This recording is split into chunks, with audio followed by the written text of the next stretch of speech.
नमस्ते विद्यार्थियों मित्रों, स्वागत है તમારું જ્યોતિ વિદ્યાલયમાં ધોરણ 8 हिंदी कच्छ की सैर प्रकार है यात्राओं लेखक है हरेश सोलंकिया। तो ये पाठ हमने आगे भी चलाया था, अब थोड़ा पाठ आगे बाकी है तो वहाँ से शुरू करते हैं। नलिया से 1 घंटे की यात्रा करने के बाद नारायण सरोवर अति प्राचीन पौराणिक धार्मिक स्थान आता है। नलिया एक प्रसिद्ध शहर है, અહીં એક વાયુસેનાનું મુખ્ય મથક છે, એક પ્રાચીન અને ધાર્મિક પૌરાણિક શહેર છે। એ સ્થાન को रामायण काल का माना जाता है। જ્યારે રામાયણ રચાયું હતું ત્યારે આ સ્થાન બન્યું હતું। वहाँ कोटेश्वर नामक दर्शनीय मंदिर है जहाँ से रावण गुजरा था। અહીંયા એક कोटेश्वर नामનું એક दर्शनीय मंदिर છે જ્યાં રાવણ ત્યાં પસાર થયો હતો। यह पूरे भारत का प्राचीन स्थान माना जाता है। पूरा विश्व में पूरा भारत में एक प्राचीन स्थल है कोटेश्वर मंदिर। सूर्योदय और सूर्यास्त दर्शन यहाँ का बड़ा आकर्षण है। यहाँ से सूर्योदय भी सुंदर दिखता है और सूर्यास्त देखने का एक नजारा अनोखा होता है। नारायण सरोवर से आगे की यात्रा में लखपत आता है जो अति प्राचीन स्थल है। गुरु नानक की चरण से पावन इस भूमि को गुरुद्वारा है। एक समय का समृद्ध शहर आज जीर्ण अवस्था में होते हुए भी दर्शनीय है। नारायण सरोवर થી તમે થોડા આગળ જશો એટલે એક લખપત નામનું શહેર છે જ્યાં ગુરુ નાનકના ચરણ સ્પર્શ એટલે કે ચરણ રજ હતી એનું એક ગુરુદ્વારા બનાવવામાં આવેલું છે જે એકદમ ખંડેર જેવું થઈ ગયું છે પરંતુ પણ જોવાલાયક સ્થળ છે। वहाँ एक किला है, उसके बगल में प्राणोदो खनिज संपत्ति के लिए प्रसिद्ध है। ત્યાં એક કિલ્લો પણ છે જે સંપત્તિ ખનિજ સંપત્તિ માટે પ્રસિદ્ધ છે। साथ ही विद्युत निर्माण का यह केंद्र है। वायुसेनाનું મુખ્ય કેન્દ્ર પણ છે। लखपत से मध्य कच्छ की ओर आगे बढ़ने पर हाजीपुर मुसलमानों के लिए श्रद्धा का केंद्र माना जाता है।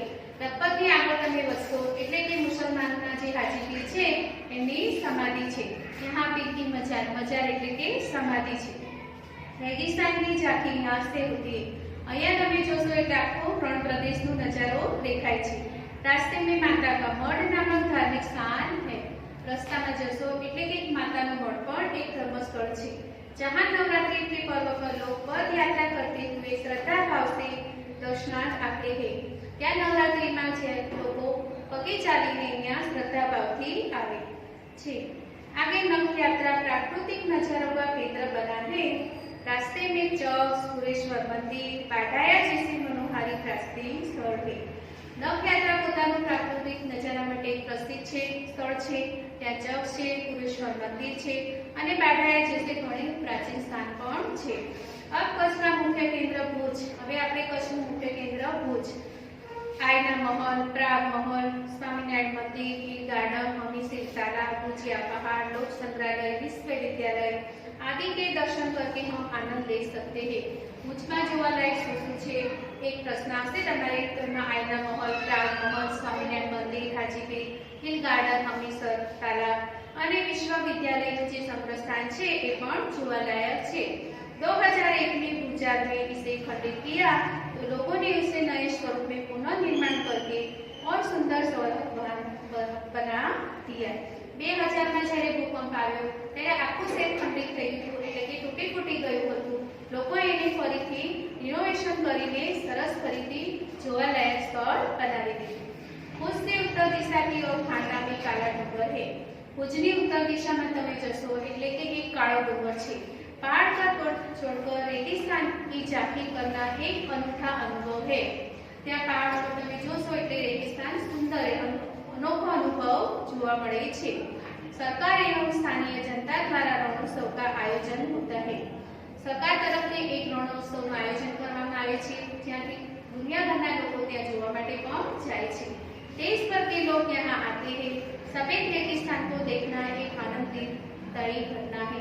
दुनियाभરના લોકો આ રણોત્સવ જોવા માટે આવે છે જ્યારે સફેદ રણ જોવાનો એક અનોખો અનુભવ છે। भुज से अंजार भी जाया जाता है। आगे बढ़ते हुए सजन संस्था में यहाँ की प्रजा की हस्तकला का परिचय होता है। भुज પછી તમે થોડા આગળ જશો એટલે અંજાર છે જ્યાં અહીંયાના ભુજના લોકોએ જે હાથે બનાવેલી જે વસ્તુઓ છે એનું સુંદર પ્રદર્શન ત્યાં જોવા મળે છે।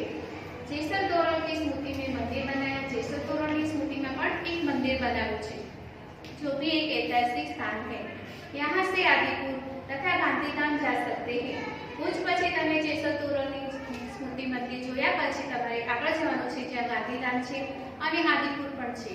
सूरजबारी नामक स्थान से हमारी कच्छ की यात्रा पूर्ण होती है। છેલ્લું સ્થળ તમારું જોવાલાયક છે सूरजबारी, જ્યાં તમારી કચ્છનું છેલ્લું સ્થળ છે એટલે અહીંયા તમારી યાત્રા પૂરી થઈ જાય છે।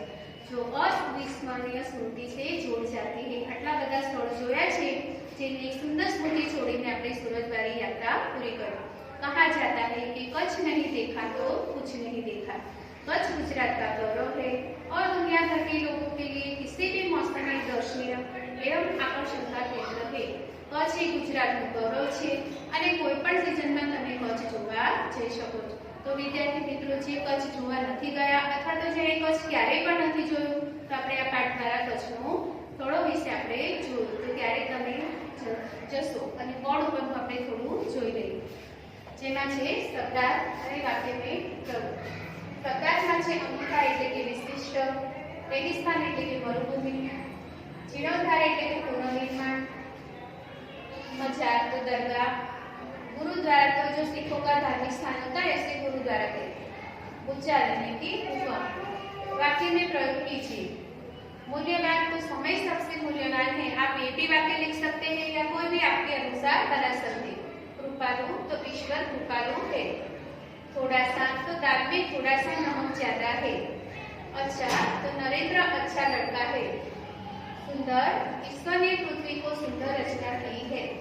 और प्रिय तो गुलाब मेरा प्रिय फूल है। तो बोर्ड पर से आपको लिखना है शब्दार्थ, वाक्य में प्रयोग और स्वाध्याय आपको बुक में देखकर लिखना है।